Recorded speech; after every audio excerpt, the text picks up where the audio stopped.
Good evening, folks. Thanks you for joining our show. We're excited to have another great one today. So today we have the pleasure of, let me restate that. Last week we had the pleasure of hosting Hannah of She Collects Cards, or at She Collects Cards.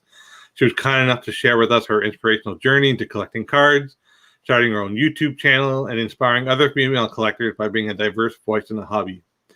She is super smart, so a bit ad-libbing here. Super smart. I learned a lot of cool things by just talking to her, and I feel Kent and I and Hannah, and soon to be our guest tonight, will become a very good group of friends that talk about cards in a much different, diverse way. So Kent, over to you to do the honors. Thank you, Amit. So tonight's guest ties into our guest from our last show, Hannah, where she created her own YouTube channel as well, called Women of the Hobby, otherwise known as WOTH. You can find her on her social media handle, samstuff25, and Women of the Hobby. This young lady has created a community of women collectors where she will put the spotlight on one of them during her YouTube show, and on occasion we'll have several more on to talk all things about our hobby. She is another powerful, inspirational voice in our hobby, so please welcome Sam Shuford to the show tonight. Hey Sam. Guys. Hey. Thank you for having me on tonight. I'm super excited. Sam, by the way, you are our second North Carolinian guest on our show. Oh, really? Yes. Our first North Carolinian guest was Chris Justice of Cards Infinity. Okay. Yeah. Nice. Yeah, I'm definitely a true hometown North Carolina. I love North Carolina. So love anyone else from there. Excellent. Awesome. So in other interviews, you've let everyone know that you have a love for sports as a player and as a fan. So we want to ask you, was sports something that you enjoyed growing up? And the second part of the question would be, did you enjoy the camaraderie of being on a team or the pursuit of personal excellence? Like, what was it? Yeah, so, sports, as mentioned, were definitely something that I participated in for a long time. My main sport was basketball. I would say basketball was something I played, I think, starting in the third grade. So basketball was a sport for me. And then in terms of what I think I was pursuing in playing sports, I mean, I think when you're younger, it is kind of like just meeting other people, just trying to learn different skills of life as well. I think sports teach you a lot of things about life. How to depend on people and just really how to make friends and overcome different obstacles and things like that. So I think that's one reason why I kind of pursued sports and like sports, but I also, I don't know, I just kind of like the whole idea of, trying to aim for a common goal and wins. But unfortunately, I will mention, I don't think any of the sports teams I really been a part of have been very good. I just remember playing and we just were never really that good, but that's okay. In a way that almost made you kind of persevere more, learn more life lessons. So it was a good time though. So was it just basketball or did you do other sports?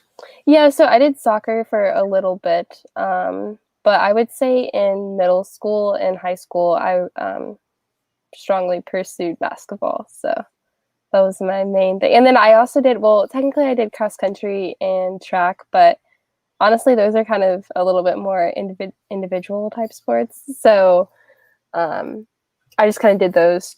I did those mainly for the friends. Like I had friends on the team, so I was like, yeah, I'll run with you guys. So that was why I did those.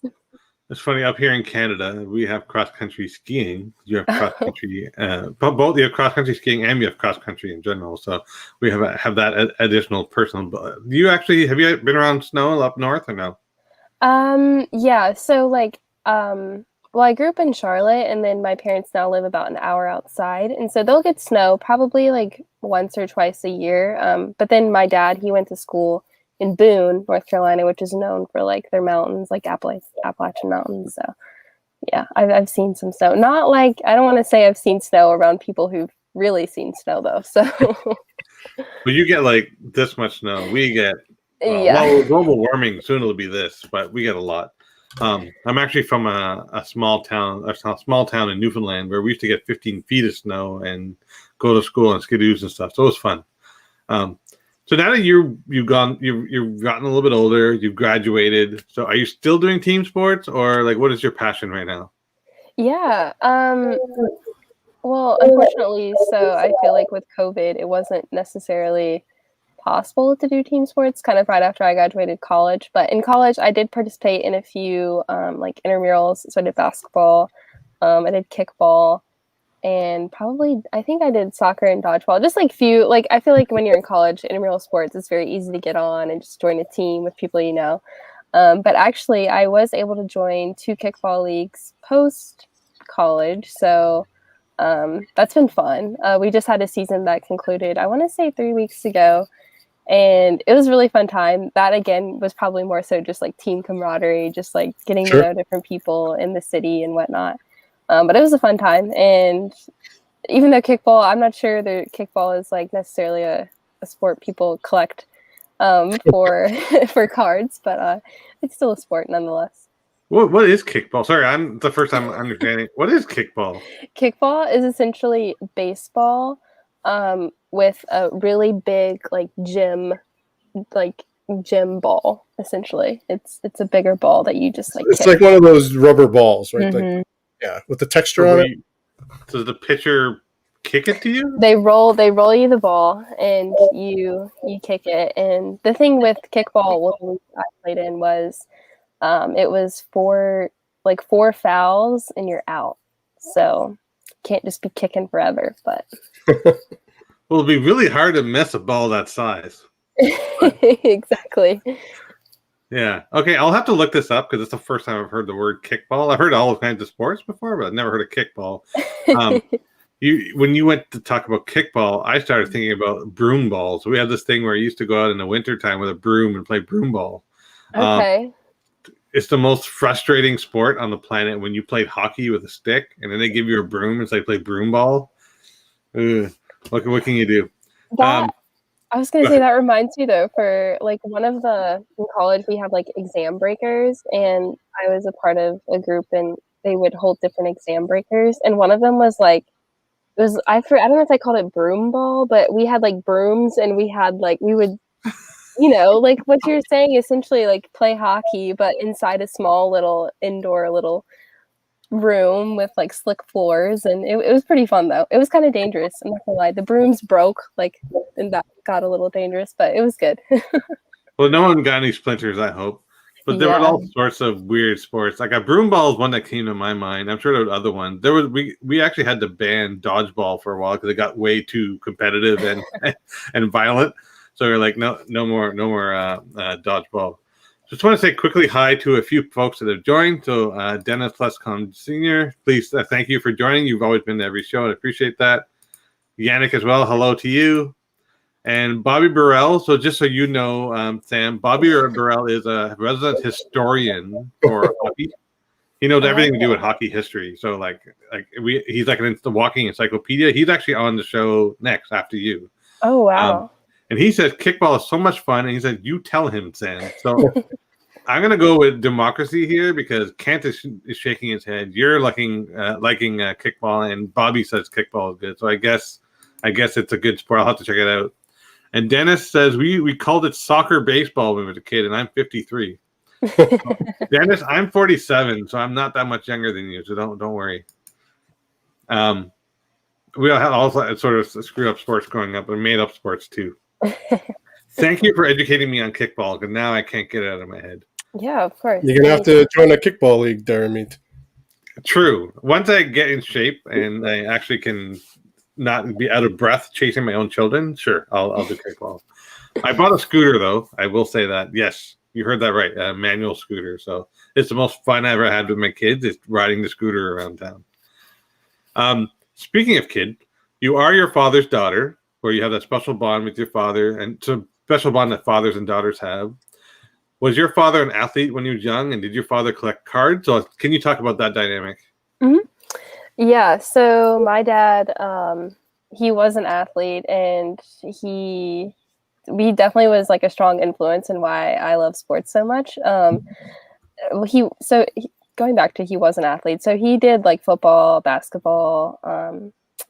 I want to say those were like his main sports were just football and basketball. So obviously when I grew up playing basketball, we would go outside, shoot hoops. I like to say I would win a lot, but I mean, I'm sure he was going a little bit easy on me. So yeah, that's like great memories that I have with my dad, him going out there being my rebounder, which is awesome. Everyone needs a rebounder when they play basketball or just shoot around. So that was great.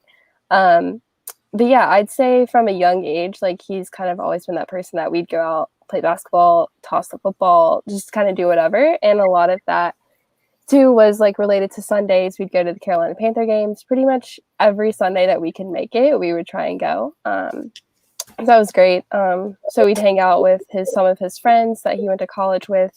They all had like season tickets, so we'd tailgate with them. And yeah, that was a good experience. But the thing is, my dad does not collect cards. So that's kind of, I don't want to say it's sad, but it's just, it's something that we don't really do together just because he doesn't collect. One of the only things we don't do together, probably because we spend so much time, connecting over sports. But that is the story on my dad. Awesome. So, hello, sir, if you're watching. Your daughter's doing some awesome stuff on the podcast world, so thank you for that. Yep. Here. So I'm sure they'll watch it. Oh, he's probably like, we'll do this later. Actually, do you want to give a couple of hellos there? We got some additional viewers. We got some other ones. Okay, so Sanderson 2or. So he says, Sam is making the rounds on YouTube. Great job Saturday night. He's referencing your show with Jeremy and Sports Cards Live. And speak of the devil, Jeremy and Sports Cards Live, saying, he sure did. Hi, Sam. So, Kent, you wanted to get a little bit into the card collecting aspect, so I'll let you go down that road. Absolutely. So, Sam, I'm pretty sure pretty well every interview you've been asked this question, but I'm going to ask it anyway because you're on our show tonight. What got you into card collecting? And I heard you mention something about Sports Illustrated magazines for kids was how it all started. Is that true? Yes. So when I was a kid, as I mentioned, my life is revolved around sports quite a bit. So as that sporty kid that I was, I did have these Sports Illustrated for Kids magazines that I would get. At the time, the cards, they come in the magazines, and I tore them out and, would put them in a binder and different things like that. But I think I was also into just collecting the magazines. Like that was something that I remember having like piles of these magazines. And then until one day my mom's like, you need to get rid of that. But so that's kind of how it all started. I wouldn't really say I like have super big memories of like going to the store and buying cards, but I do remember getting those cards from the magazine.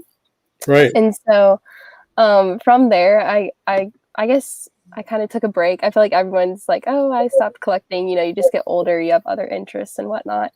And so, but recently, like once I graduated college, so I graduated May of 2020, and that's pretty much exactly when I started to like find cards again. So I was at home living with my parents right before I start my new job. Mm-hmm. And I saw my old cards. And then I feel like it was just like being at home. And I've mentioned this before, so I was scrolling on StockX. I was actually looking for a pair of shoes, and then I saw that they had sports cards, and I was like, wait, I have sports cards. Like, this is crazy. So that kind of just like kindled the whole fire, and it just kind of went from there. By the way, I just want to point out something. So you know how the other night we kind of pre-talked about the show tonight? I showed you, and I dug out the ones I showed you. Yep. I realized after one of the ones I showed you actually had the D Wade rookie card in there. Oh, nice. Oh, yeah, I think I saw that because I remember you saying like, oh, it's 03. And then I was like, oh, yeah, I saw the Dwayne Wade. Yeah, that's awesome. Yeah, that's awesome. So thank you for that. I didn't know you But yours is still in the magazine too, right? Yes, I haven't. Yeah, all the cards are all still together. I haven't even touched it. So oh, wow. The fact that it's still in there, I was shocked. I realized after we had talked, I was like, wait a minute, is this his rookie card? And I looked it up. It is. That's awesome. It's funny. Sure. So Kent always has something. Like, oh, you know that thing? I have it. And I don't know where in your house you store the stuff, man, but you're like that guy that, oh, you need something? You need a wrench? I got this special wrench. And I'm like, how do you have these things, man? Anyway, sorry, go ahead. Yeah, I don't know either, Meat. Honestly, I don't know. I have stuff piled everywhere, and it's just like I have no room to display any of my stuff right now. But I've like all kinds of different things. I could talk about all kinds of different things, but we'll get into that later. So, Sam, having been a graduate of the University of South Carolina, I'm going to go on a limb here that you must have attended Gamecock football game.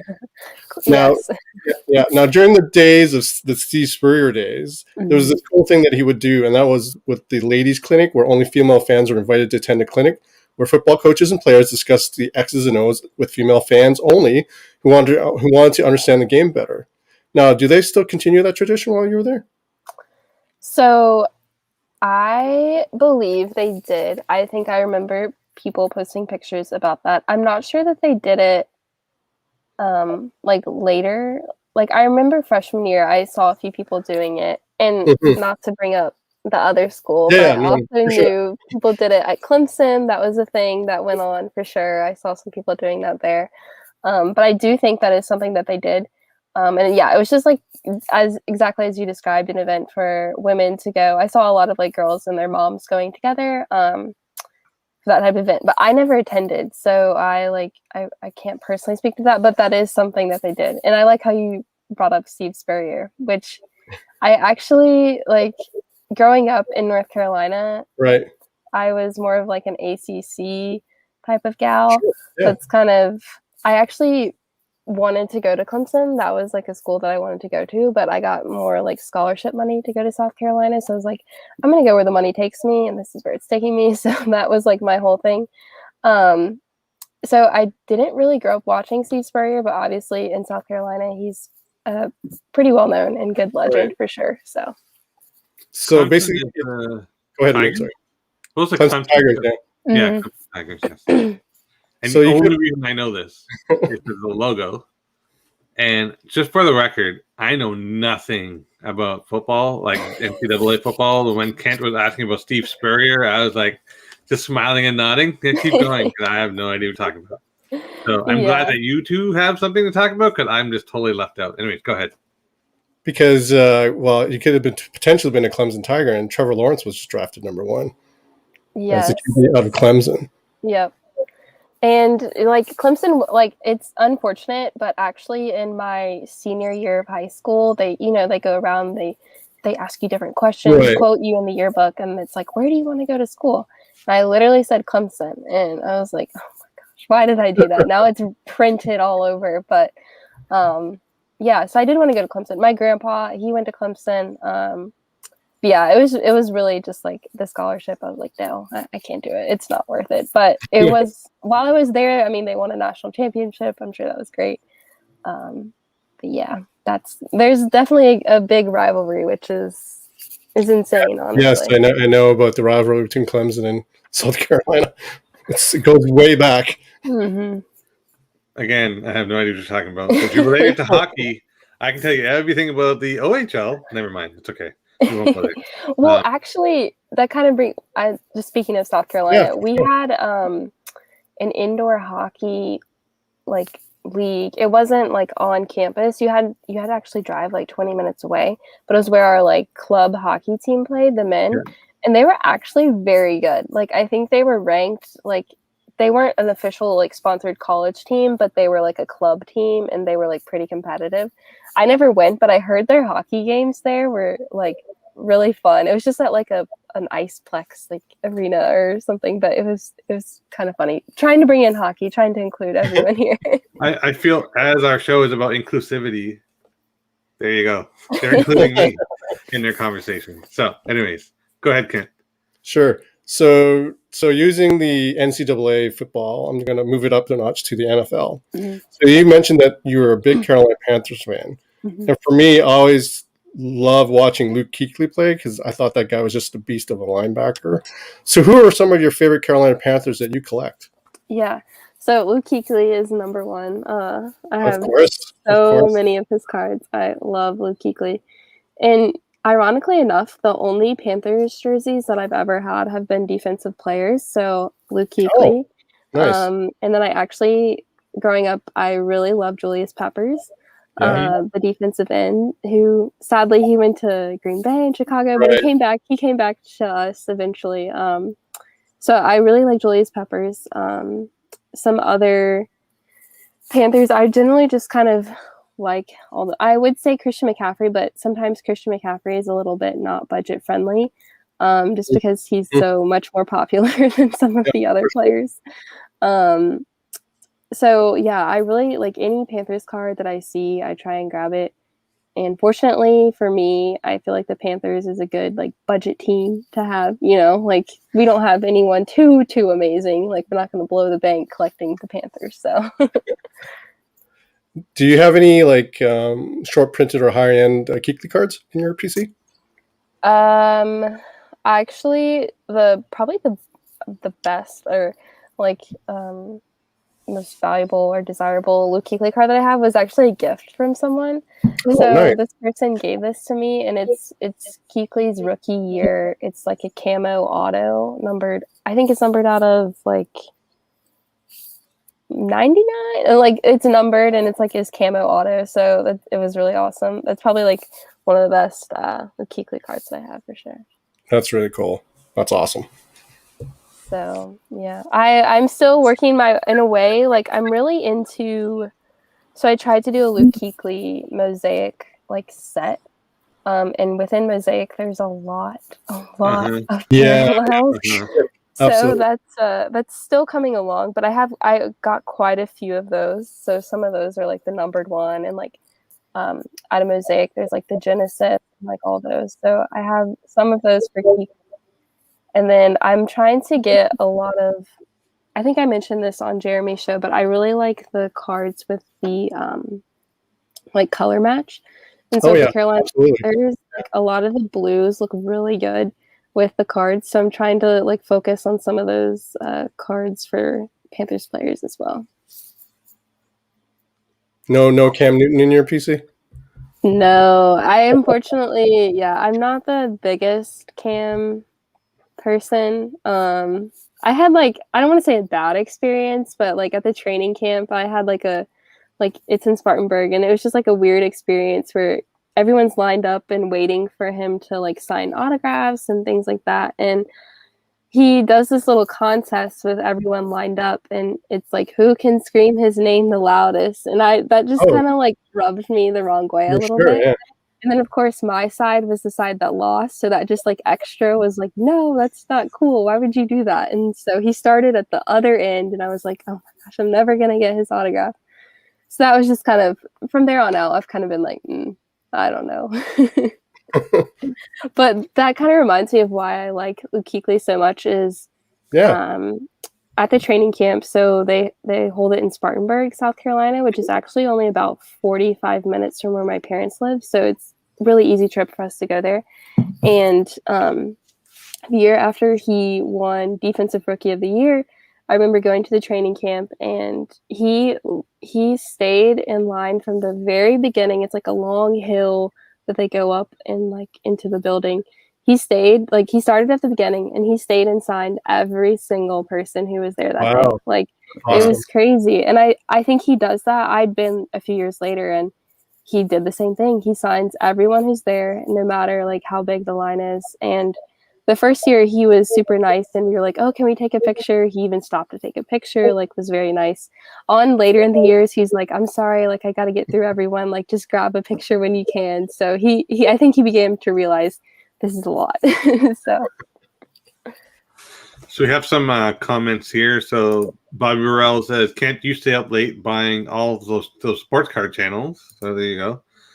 And then we have Name from Indigenous Rookie Cards. So just so, I don't know if you're familiar, Sam. So Name is well known for collecting Indigenous Rookie Cards, NHL players. And we've had him on as well. Mm-hmm. And he's very knowledgeable, as clearly I am not. So he basically says, if you want to go to Clemson, you got to BYOG hashtag Dabo, whatever that means. Please let me know. Actually, what is that? So educate me. I think it's bring your own game. It's like a quote that Dabo like does to like hype them up or something. Okay. I believe. And then Indigenous Name also plays. Julius Peppers also played basketball at UNC. He's a great two-sport athlete. Mm-hmm. So Name, even though he collects Indigenous rookie cards, he has a very affectionate love for basketball. So he was on the show. So that's good to hear that as well. Sorry, those are the end of the questions. Sorry, the comments. Go ahead. Oh yeah. Yeah, for sure. Oh, actually, go ahead. Bring your own guts. Oh, bring your own guts. Bring your own guts. This sounds very footballish. Yeah, Oh, Dabo, he's into those like I don't know, like those motivational things. He's got them on that for sure. Things that I'm going to, so there's like 3 or 4 things that you and Kent have talked about tonight. I have to go research. Dabo, BYOG, Luke Kuechly, and the Carolina Panthers. I'll have to go look up all that. Anyways, Oh, Kent, yeah. while I'm researching, you can go ahead on the other one. Yeah, for sure. Now, for me, I've had the pleasure of playing co-ed sports with many really skilled women from softball, basketball, and hockey. I have to give credit where credit is due. With more and more women professional sports leagues gaining attention, like NWSL, the WNBA, the CWHL, just to name a few of those. Do you yourself see a correlation of more women playing professional sports leagues leading into further interest of young girls getting into the hobby? I think so. I think the more and more women who play sports, they tend to like keep that affinity through life. I think a lot of women play sports when they're young, and I think they always kind of feel that connection as they get older to the sport that they played. But I remember this, and this kind of reminded me of Cassidy Lichtman, who I had on my channel one day, and she actually played professional volleyball. And so there's like a professional volleyball league that she's a part of. And so I just thought it was very nice that like Tops did actually a set for them, and it was like the first ever. Yeah, I recall. I think it was the first ever all-female set as well. But they're doing sets for like alternative sports, kind of like volleyball, softball, and I think they're actually going to do a lacrosse one as well, like that for all women. So I think it's super awesome to see that. I think if there were, because I want to say like women's sports, I don't really know if there are cards for them other than like basketball. And some of the alternative sports, there aren't really like products specifically for that. Maybe probably basketball and soccer now that soccer's heating up for sure. I think I've actually seen those in WSL cards at Target for the women here recently. Yeah, so that's a company in California called Parkside, and they started doing the NWSL, and you can find those at Target, I think Walmart maybe. But yeah, so they started doing NWSL cards. So yeah, I saw those there, so that looked pretty neat. Actually, Brian Price of In the Game used to be formerly of In the Game, now on President's Trading Cards. They created Team Canada women's sets. So the Team Canada women actually had sets in hockey for, a long time now. I'd say over 10, 15 years he's had sets and always has base cards, and even Upper Deck now has Team Canada women's products selected in the Team Canada product. So there are cards and there are patches and autographs and whatnot. So there is that. That actually reminds me too. Unfortunately, hockey is like, it's not on my radar of sports. Yeah, no, okay. It's going to be. It's going to be. I promise. But that kind of reminds me. I think one time I was in Clubhouse and there was a guy on there. I don't know his name, but he mentioned that he had a lot of women's hockey stuff, and I thought it was very interesting. I think he even said he had USA like women's hockey. So that was pretty cool. But yeah, I think like the whole idea that I was trying to bring together, I don't know, it was like if they see cards of sports that they actually play, it might make them more apt to join the hobby for sure. Right. Cool. Thanks, Sam. Awesome. So the likes of you, yourself, Christina, and for those who already know, I don't have to introduce her, but she's part of the Card Ladder crew. Hannah, she collects cards. You've interviewed several of them on your show, and you highlight basically these young women and empowerment, right? So it's basically going about bringing a positive change to the hobby community. How does it feel to know in such a short time frame that you've had a helping hand in that? Yeah, I mean, it's been really awesome. I think it's super exceeded what I really had expected so quickly. I think, a year ago was maybe like, someone will message me and tell me like it's really inspired them. But no, that was happening right off the bat. So I think it was amazing just to see how quickly people were really appreciative of just like being aware and like just, I think, learning more about it in general, I think has really excited people. And yeah, I mean, I think my favorite messages are definitely when people like I've had women and men message me saying similar things like, I've seen how women are treated, or I've been at a show myself, and I think this is really going to help. Like, I just really love what you're doing. So it's been awesome, and it's definitely a great motivator to keep it going for sure. Awesome. And Kent and I also want to thank you for doing what you do, because without you, we wouldn't have known about you if you hadn't been doing what you did, right? So you introduced us to another yet diverse angle to the hobby, right? And the whole point of our show is to bring that out and show people that there's not just a norm of people collecting cards. It's all age groups, demographics, any creed, caste, color, everyone's collecting cards, right? So thank you for doing what you do, and please keep doing it. Yeah. Well, I feel like I also have to return it. I mean, I feel like a lot of shows now, they're based off of content and likes and things like that. But I can appreciate what you all are doing for definitely trying to bring about, the diversity and letting everyone know. Yeah, it's not just one stereotypical person who collects. It's really everyone. So it's awesome. For sure. And you don't need to have millions of dollars. You just have to have a love of the game or love of the sport. Actually, the interesting thing I just thought of, there was a couple of collectors I know that actually don't follow the sport. They just love collecting cards.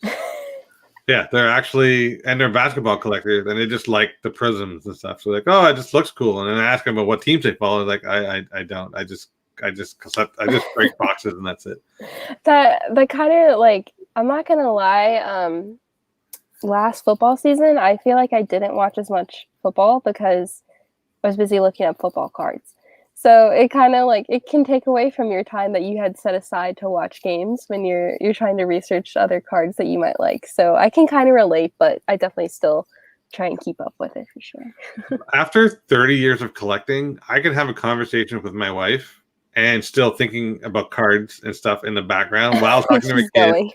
I will be doing homework with my 8-year-old, and I'm looking at math questions, and I'm like, yeah, I could buy this card off eBay. I could do this. And I'm able to multitask, and it comes with age. So just so you know, when you get into your 40s, wow, well, I'm going to be in my 50s soon. But hey, let's not go there. Let's just stay out of that. I'm still young at heart.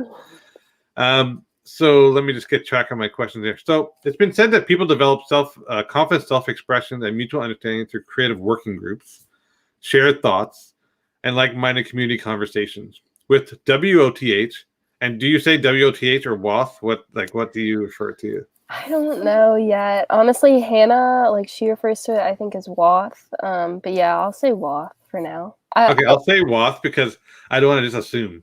So, sorry, going back. WOTH. Your show, the original intent, what was the original intent of WOTH? Did you want to organically grow into those categories? Like, what was the genesis to bring about the show? Yeah. Also, I feel like just before I go into this question though, looking back, I really think I should have made it's like a marketing faux pas. Like, I really think I should have done women in the hobby, because then it could have just been with, and that would have just been a lot easier for people to pronounce. But it's fine. It's already happened now, so I'm just going with it. I do work in marketing, and I'm telling you right now, it's never too late to rebrand because you're still early enough on. So you're still young enough, and your show's young enough. You could still do it, and I really dig that acronym because you can play on that acronym so many ways. Yeah. So I would not discount it. There is I actually would love for you to do that, because what you can do with the word with, like, it's so powerful, right? Mm-hmm. You can do a lot with that. So don't ever discount. Like, it's never too late. Trust me, I'm 47. I'm working out for the first time in 20 years. I'm doing podcasts like for the first time ever. Like, I'm doing it, and I'm not young, and I have young kids, right? So it's never too late to learn a new task or trick. So don't discount that. Trust me. Sam, you're so young. You could still do it. The world is your oyster. It's the year of change. So yeah, I will. I'll definitely take that into consideration, because I know I thought about that. I was like, wow, with, that just means so much more than a word that's not even a word. So anyways, but the whole reason behind this platform in general, with WOTH, the both, is so initially when I joined, I really felt like I didn't know that many people. I think part of that had to do with COVID. Like, I couldn't just go out and meet these people. But then, I kind of was just like, I don't really know if I felt like I had that community that a lot of people really say that is their favorite part of the hobby. And I was like, wait, I just sell cards. Like, I don't really know these people. And I think some of that was my own doing. Maybe I wasn't reaching out as much as I should have been. And like, it could have been the initiative on my part as well. So I definitely like would own that. But that was kind of the whole reason. And then the people that I did see, they were mainly men. And I was like, okay, wait, but where are the women? Like this just can't be a guy's thing. Like, I know like sports in general, people just kind of relate that to men and whatnot. But I was like, I know women definitely collect sports cards. Like, they have to be out there. So I saw a few people like on Twitter, some on Instagram as well. But I just really was thinking, what if there was just a way to really just like tell the stories of these women who have been out here? And so I guess to kind of back myself up on my thinking of women of the hobby was I was really trying to do a play on Humans of New York. So that was kind of like my original basis for, women of the hobby. I really just want to hear the stories of these women who've been in it. Have they had similar experiences? Have they been, have they kind of felt alone, or if they've always felt welcome and it's like the best thing they've ever found? So that was kind of my original intent for what it was going to be, and like interviewing these women, just like, I just want to hear about you. Like, what do you collect? Like, these type of things. So I thought that was kind of where I was headed with this platform. Awesome. So I know this comment. So this is actually, I believe, Caitlin Chamberlain. So okay. I'm going to bring that up a little bit later, but just so everyone's aware, and Kent remind me at the end. So Caitlin Chamberlain worked with a fellow that we know. His name is Scott, and he owns a store in Blenheim, Ontario, which is like a little town somewhere west. He's going to get mad at me for saying that, but I don't care because I can say it. And I'm an Ontarian too. And it's a tiny shop, not a tiny shop. Sorry, it's a shop in a tiny town. Sorry, Scott. And she works for him. But what Caitlin does, and I want to get you and Caitlin to connect, is she actually has a Facebook group that's geared towards trading cards for children. And what she does, she has all the parents of the children join this group, and she hosts breaks and trading nights. It's amazing. It's so empowering. And Kent and I had wanted to get her on at some point. But after talking to you, Sam, I want to connect the two of you together. So, Caitlin, if you're listening, I'm going to connect you, or Kent and I are going to connect you with Sam. And I really would love for you to talk, because I think what you're doing is amazing. And I think for a future guest, if it ever gets to that, it would be pretty inspirational for all of us. So anyways, that's a small segue in there. Amit, you forgot to do the shameless plug for Scott's actual store name. Stadium Sports Cards. Scott, there you go. Hopefully he doesn't kill me for saying it's a tiny shop. I didn't mean tiny shop. Tiny store. I'm just going to stop. Let's go to a couple of people saying hello. So Card Canucks saying hello to everyone. And Card Canucks has a show as well. Nostradamus, thank you for joining. And then Sanderson to Orr has a comment. Women are an important part of the Comic-Cons. My daughter dragged me to them, and half the crowd is women, and they're all there for themselves. The card hobby is definitely next. Agreed. And Nostradamus is saying it's not looking good for the Nets. I'm assuming you're talking about the Brooklyn Nets.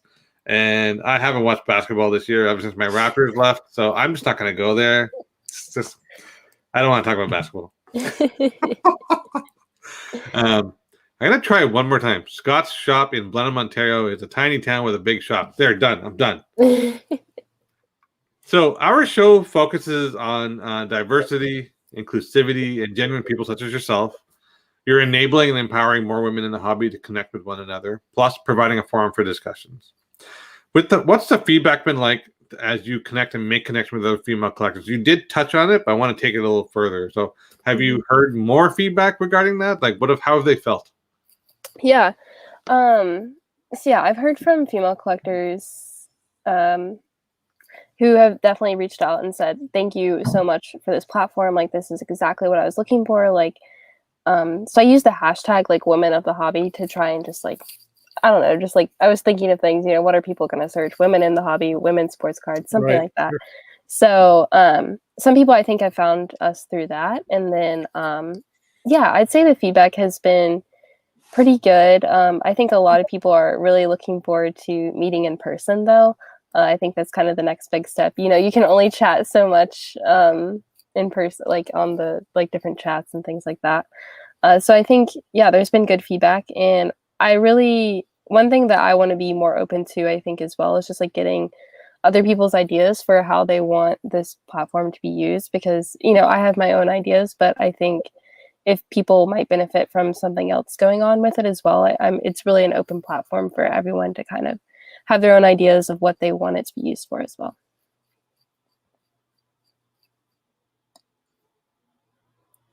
I am on mute. That's great. Let's try this again. That's the beauty of live TV. Hey, if we can't laugh at ourselves, then what's the point? So, to take that conversation a little further, are you 3 months in right now with the show? You're 3 months in, right? Yes. I believe February. So 16 episodes, Mm-hmm. right? You have a steady viewership and rising number of followers. What are your thoughts about your kind of ride to fame? Like you seem to be, and what's the future hold for your show?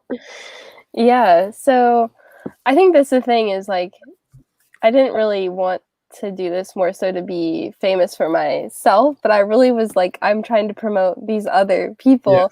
Yes.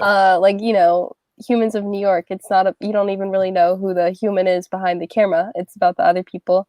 But yeah, it's evolved. Like initially I just wanted to stick to sharing other women's stories, but after connecting with Hannah, she mentioned, what if we just did another show weekly where we just talk about what we want to talk about? And so I was like, yeah, that sounds great as well. I think it would just give more exposure. But yeah, the ride to like getting a lot of support has really just come through other accounts as well, is, having bigger accounts share your information, like, going to bed one night and then waking up with a ton of new followers and you're like, okay, who like shared this page? Like someone had to do this.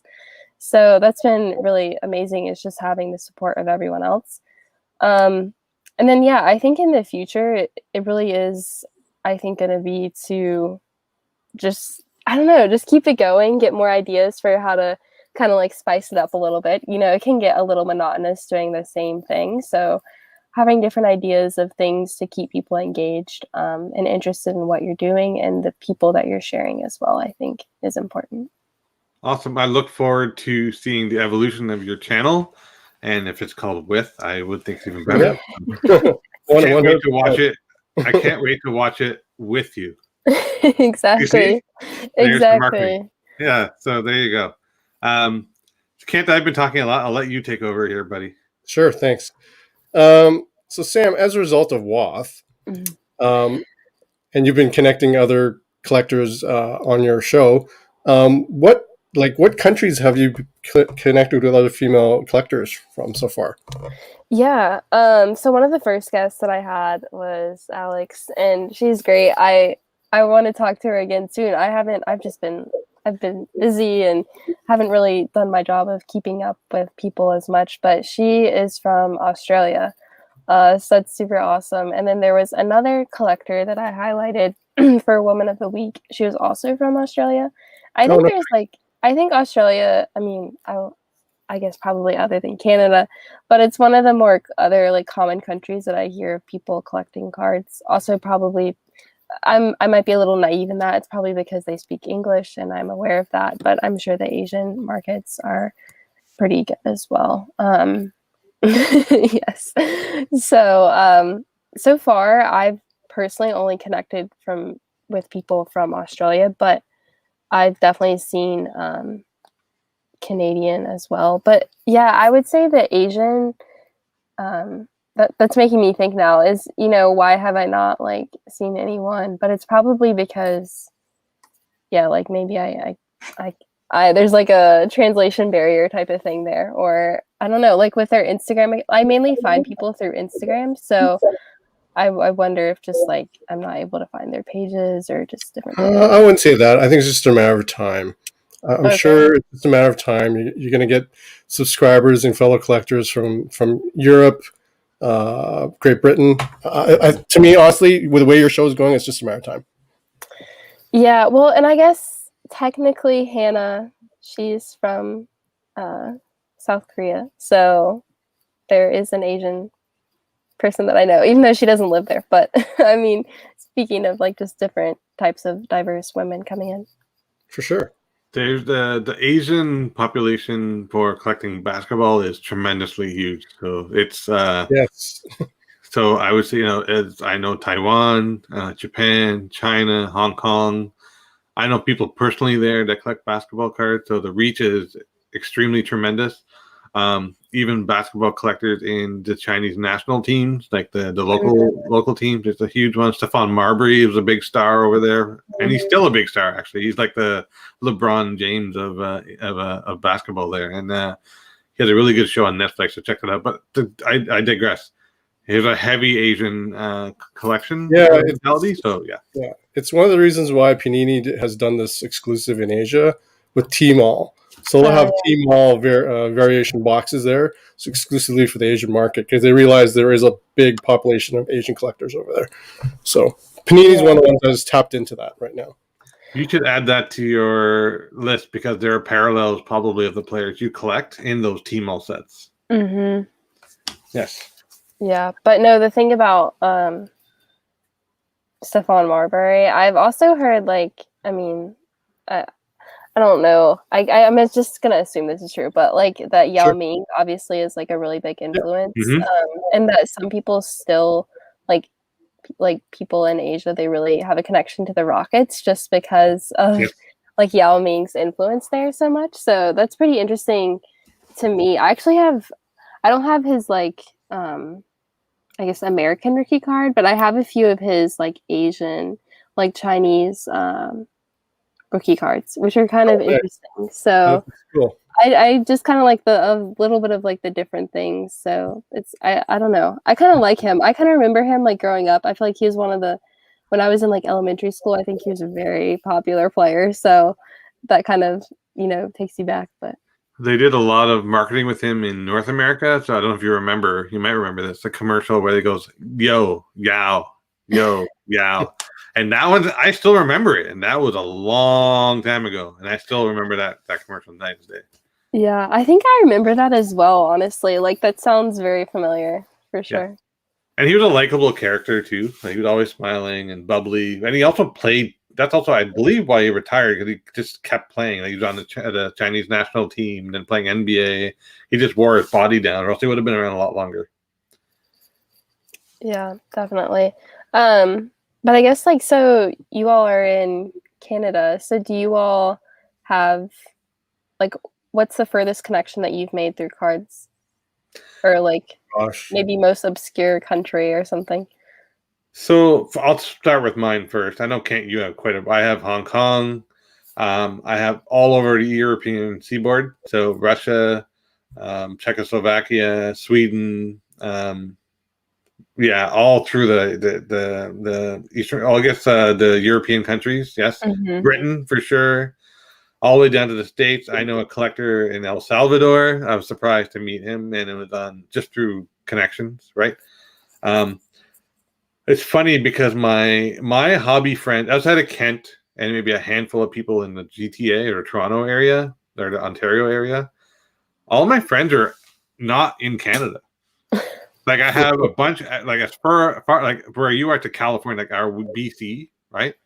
So, but most of them are deep states, right? Or in Europe, and I have to talk to them. I have to be up at 2 a.m. in the morning to talk to them. So I send text messages, right? We get back and forth. But what I'm trying to say is my card collecting friendships are pretty broad. They're all over. Kent's got some interesting ones. Yeah, so similar to you, I've made some friends in Australia as well. One in Sweden, another one in Russia, a couple of ones in Great Britain due to soccer, because soccer is big over there. And the most interesting one was probably Switzerland. Oh, okay. Yeah. You forgot one. Oh, which one did I forget? Kentaro. Oh, yeah, in Japan, Tokyo, yes. So, what is the way that you all meet these people? Facebook groups, or? Well, I guess it couldn't always have been Facebook groups, but. Well, I'm a bit old school, so some of the guys I met are actually through the Sport Card Expo. Free plug for everyone: the virtual Sport Card Expo is happening this weekend, so you can check out the link here and come and check us all out at the sportcardexpo.com. Sorry, I'm going to go back and digress. Through the old Expo face-to-face meetings. And then it grew into a hobby board that we used to all go to called Hobby Insider, and I met them there. And then once Facebook started, and then the group, like all the Facebook groups became really popular. And for a short time, I want to say about 3 to 4 months, I was a moderator for one of the European Facebook groups, hockey card groups. Oh. So I met a ton of people that way. And there's people there that I've met to this day that get me to buy for them.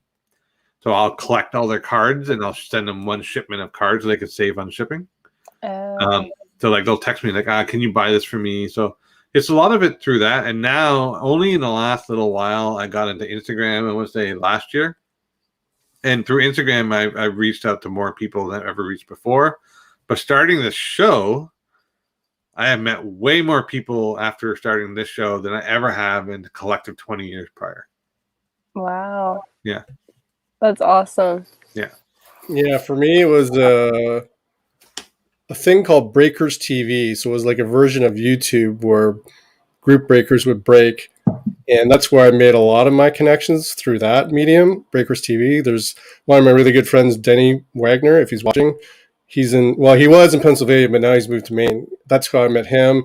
I made a lot of connections through that old thing. And then when Breakers TV went away, people started doing breaks on either Facebook or YouTube. So there was this thing, called Breakers TV. That's how I met a lot of my fellow collectors from that. Wow. And yeah, now it's like 24/7 everywhere, any platform. Yeah, pretty much. I met a lot of people through Clubhouse as well. That's how they don't know me, I know them. But the Card Ladder crew, I listened to them on Clubhouse, and I was listening to Josh on his channel, which is, I believe, Cardboard Chronicles. Mm-hmm. And then Christina, I learned about Christina through Clubhouse, listening to the talk.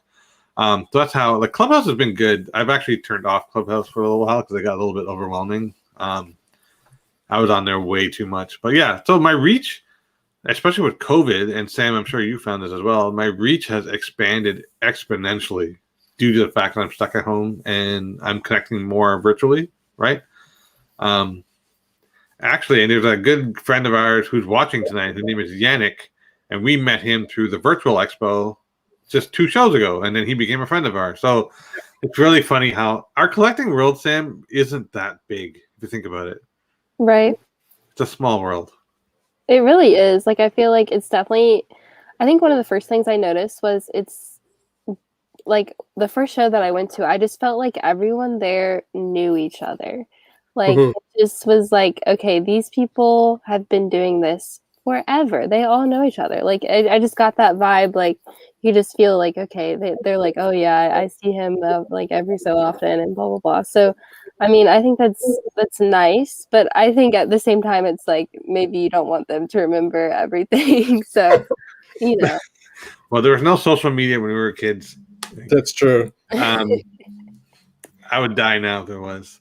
Yeah. Sorry, I know we went a bit off track, Kent. I think I even asked one of your questions about Clubhouse, but I still think you can probably ask about that forum. So Sam, you've mentioned that you have a forum on Instagram with other female collectors, but you have said in the past that maxes out at 32 people and it only lasts for an hour. Have you ever considered maybe like doing something on Clubhouse at all?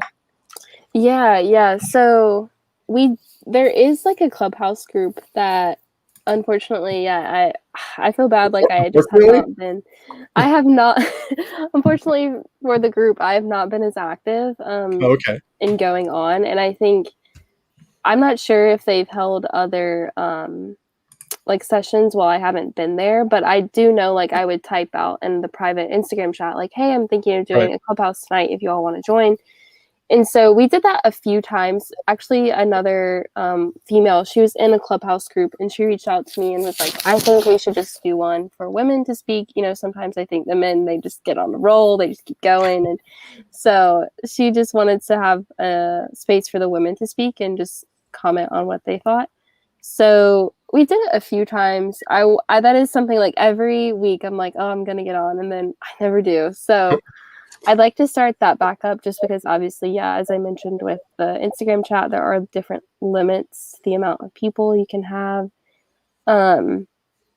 But at the same time, I feel like Clubhouse may not be everyone's cup of tea. You may not just want to go on and speak. You might just want to, like, send a message or, like, just say, how's everyone doing type of thing. So I've also thought about just creating, I know like a Discord or something like that, just for the women to use as the group expands and gets bigger. But one thing that I will plug that I used to be very, in the beginning, I was like, oh, I'm gonna be very diligent, but Right. as it grows, it's just like, oh, I can't keep doing this. But I would send the link to every new woman to the women's Facebook group. I didn't create the group. There were I think 2 or 3 like hobby veterans who created the group. And that Facebook group is pretty active. I'd say there's about like a post or so a day. I think there's over 100 members now. So it's just for women. It's like women in sports cards. So when I joined that group, I thought, this is great. But I didn't know about that group really even until after I started Women of the Hobby. I was like, one of the whole reasons, obviously, I started it was I didn't think there was anything else out there. So I was like, oh, I'll just start it. But yeah, there's a Facebook group, which is nice as well. Excellent. And what we can do is we can add that actual link to the Facebook women's group later onto this video, so that when people watch this video, they can actually go to that link. Mm-hmm. So I think the cat's out of the bag, but a little birdie told us that you collect Simone Biles. Can you share with us some of your favorite female sports figures like Simone that you collect and why? And I don't know if you have any to show us, but if you can show some, that'd be great. Yeah. So I do like Simone Biles. She just won her 7th, I think, like she won her 7th like huge title thing for the US. And so that was awesome to see. And I don't know if you all followed any accounts, but she had like a little goat made out of sequins on her leotard, and it was like tiny to where you can see it, but she had like a little goat on there, which I thought was kind of funny. So she's good and she knows it, which is awesome. But so I have some of her cards. I also have quite a few Serena Williams. Another goat. Yes, exactly. And so, and another person that I have that I haven't really mentioned as much, who actually kind of, I think, was like kickstarted me on looking at, number one, like alternative sports, and then also like women in alternative sports who are really good, but just don't maybe get the credit. And that is Katie Ledecky. I just remember how dominant she was in the last Olympics. Like, it was insane. Like, she broke the world record by like 20 seconds. Like, that's insane. Like, it's so crazy. So I have a card of hers, which is also a Sports Illustrated card. And I can show it. But yeah, I think like the reason that I collect these cards is just because everyone talks about like the GOAT in male sports, and it being Michael Jordan, Wayne Gretzky, bringing in the hockey. Is it Wayne Gretzky? I hope. Yes. No, you're right. You got that right. And so it's mainly, and then obviously, like, I think even Tiger Woods, he's probably more of an alternative sport that people talk about. Sure. But yeah, so I just started thinking, who are those parallels in the female, like, card, or maybe not card, but in the female sports industry? And obviously, I think Serena is going to solidify her name as being, like, great. One of the greatest like, in all sports. Yeah, like, she's awesome. And just to touch on Serena as well, one thing that I really liked about her is her husband, honestly, Alexis Ohanian, like the co-founder of Reddit. He is a huge proponent of like women and Serena and just everything. And I love that because he's a little bit involved in sports cards as well. And he's also involved in, I don't know if you all have heard of So Rare. It's like I think it's a soccer, like, it's like a soccer platform where you can go on and like buy these digital cards for soccer players. Yes, I've heard of this. Yes, that's right. So he's kind of involved in like, I don't know if he's involved in So Rare, but he's involved in a similar platform for female soccer players. Okay. So that's something that he's really into as well. But anyways, I feel like I'm going on a tangent, but I don't know. I just kind of liked that he has like that she. I guess that he and she, that they both have like such a strong relationship and they're supportive in like all the things that they do. So I think she is really awesome. But the cards that I do have, so they're Sports Illustrated for Kids cards. Awesome. Yeah, now Keep we're it talking. on track. Yeah. So I have it uncut. It's just the sheet. But I have the Simone Biles, which is like her upside Oh down. yeah, that's cool. I've seen that one before. Yeah, that's awesome. So I have that one, and then I have, which also I just wanted to point out on both of these sheets, there's a Carolina Panthers player. So I was like, what are the chances? Yeah, but it's Cam. It's Cam. Yeah, but look at this next one here. Oh, we got Luke Kuechly. Okay, Oh, but there we go. there's Now the we're talking. Katie Ledecky as well. Oh yeah, yeah, right. Yeah. So I looked, and there really are like no cards of her, and I was so sad. I think there's this one, and I don't even think she had like a, you know how like Leaf will do sometimes like a fans of the Yeah. game. I don't even think she had one of those. Sam, she wasn't in the Topps U.S. Olympic one either.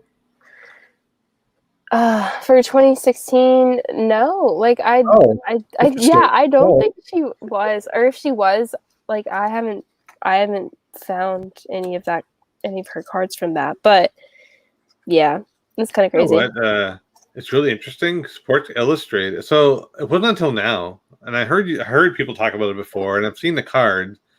But now that you're talking about it, I didn't realize how much influence the Sports Illustrated magazine had on kids, because oh yeah, my brother used to collect them. I remember him reading them.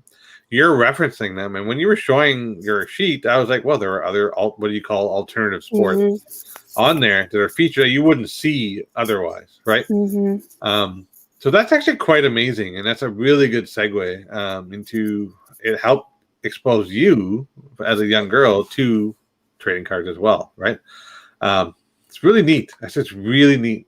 It's really neat. Sorry, I just wanted to point that out. No, yeah, I feel like I kind of definitely have more of an affinity towards the Sports Illustrated for Kids cards, because I'm like, oh, these are the cards that I had, you know. And I unfortunately they're like stored away, but I have the actual ones, and yeah, they are beat up. Like when I tore them, I was just like, I guess yeah, of course. I did not care. I was just tearing them out. But yeah, there are some different alternative ones which are really cool. Another female athlete who has a well-known SI card is Mia Hamm. Her her SI card is like, I think it's extremely, obviously they're all difficult to grade, and yeah, I don't have one of hers in SI format either, unfortunately. I tried to like break apart the Simone, and I did it on one where like her head was halfway cut off, and I was like, whatever. But it's so difficult. I'm not sure if you can see, but it's just like, it was very hard and stressful. I was like, I don't think I'm going to do this again. So that's why I just kept them in the sheet. I was like, I can't. What I find interesting about that back in the day is that Sports Illustrated never really did it. Like, they never made the perforations really well. Because every time you tried to tear it, it would be cut. It'd be ripping into the next card or whatever. It's like, oh. Yeah, but then you do the whole like fold forward, fold backward, fold forward, forward backward, and then you're wrecking the corners. So when I see them in high grade, I'm like, laser cut, definitely laser cut.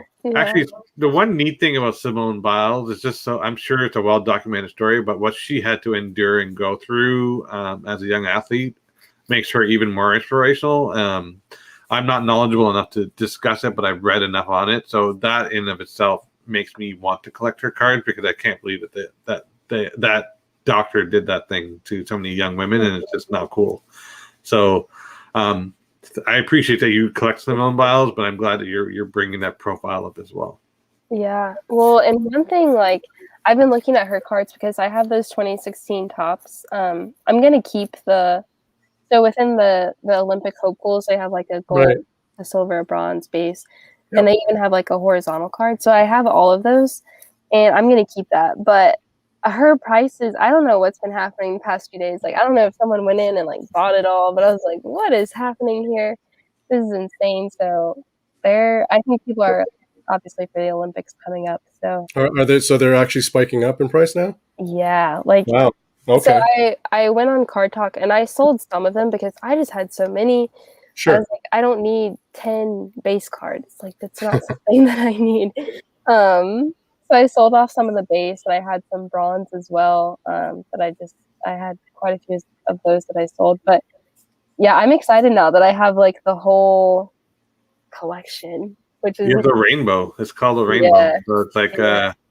speaking of rainbow, are you a collector or flipper or both? I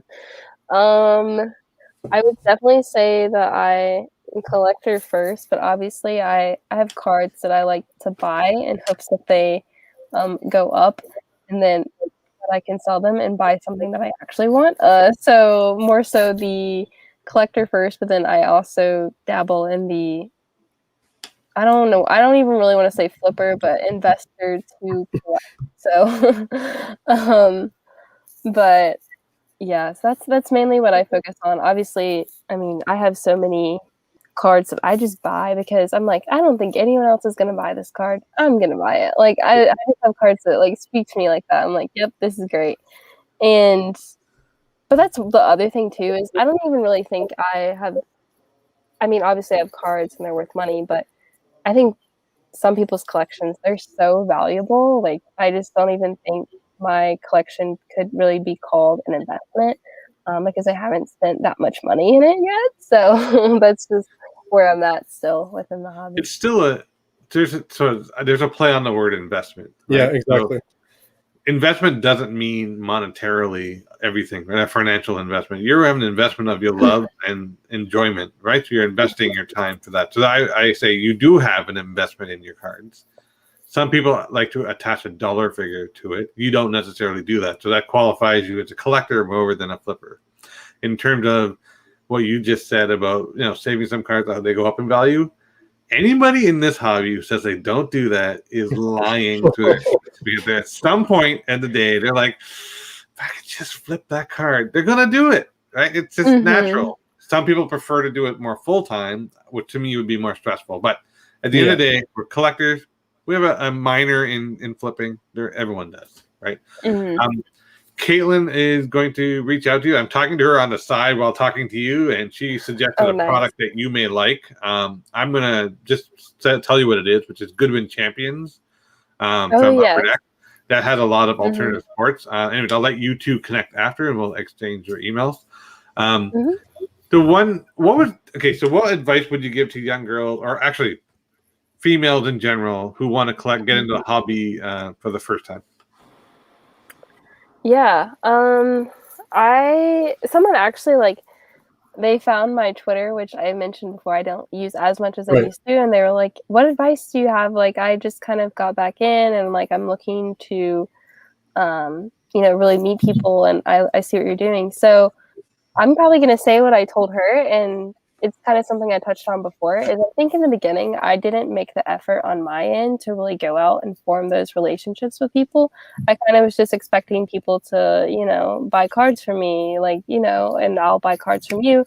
I didn't really think about the human aspect of there being another person, and this card was in their collection. It may have meant a lot to them. It may not have meant a lot to them.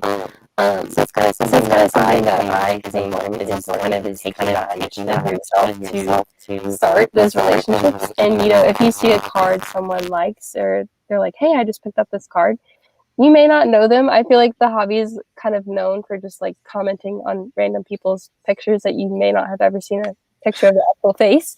You may just have seen their cards. But I still think just, commenting on the card, like, "Oh, this is awesome, like, great pickup," or something like that, just to like keep that kind of engagement going with the other person. I think that's a great way to get started. And then hopefully from there, you just kind of keep steady, and I think that's kind of the biggest plug is starting that initiative to reach out. Actually, Sam, did you hear the static? Yeah, I did hear the static. So some of you cut out. I wasn't sure if it was just me. Yeah. So I hate to do this to you, but could you kind of repeat what you just said? Oh yeah. Hopefully it wasn't me. I'm not sure what it was. There was like a weird statical glitch. Okay, interesting. But yeah, I think the biggest thing for women to get in or females at any age coming in, is to take the initiative to reach out to others that you see and that you may follow. I think first steps of when I get in, I really kind of looked at the hashtags on Instagram. I just like searched by sports cards and started following. Oh yeah, okay. I didn't know them. I was just like, yeah, I'll just follow some of these accounts, and then from there, just there'll be new people who are recommended to follow and whatnot. But as I said, just kind of, if you see a card that they pick up, or maybe they're asking for advice on what they like, or maybe you have a similar collection, you both collect the same card. Even though if you just got in, you may not know what you collect. That's okay too. But I think, yeah, taking that initiative to reach out to other people is the best way to kind of stay engaged and get in. So what's really interesting, so thank you for that answer, and so hopefully that inspires. So sorry, let's just quickly recap. The point of our show is to inspire people. So if by what Sam is talking about tonight inspires at least one person, we've done our job. So hopefully it does. There's a connection that you mentioned earlier, and Christina mentioned it on Sports Cards Live, and it just dawned on me, is the Walmart connection. So I believe you said, and you can correct me if I'm wrong, or maybe Christina said it, or you both did, I'm not sure, but you would go to Walmart to buy your card, either with your dad or a relative or somewhat, right? So it's really interesting how powerful Sports Illustrated, again, geared a product towards children, right? You got Walmart, which is also gets, without those two synergistic opportunities happening, you probably wouldn't have seen those cards.